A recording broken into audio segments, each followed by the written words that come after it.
भ्रष्टाचार गरीब का हक छीनता है, मध्यम वर्ग का हक छीनता है। राष्ट्रीय स्तर पर होने वाले हजारों करोड़ के घोटाले अब बंद हुए हैं। अब गरीब को उसका हक मिल रहा है और गरीब को लूटने वाले जेल जा रहे हैं। भ्रष्टाचारों पर ऐसे ही निरंतर सख्त कार्रवाई होती रहेगी, ये मोदी की गारंटी है।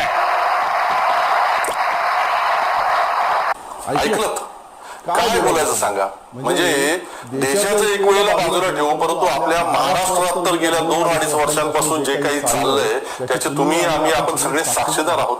भ्रष्टाचाराचे आरोप आणि ईडीच्या नोटिसा असलेल्या एकनाथ शिंदे आणि त्यांच्या त्या सुरत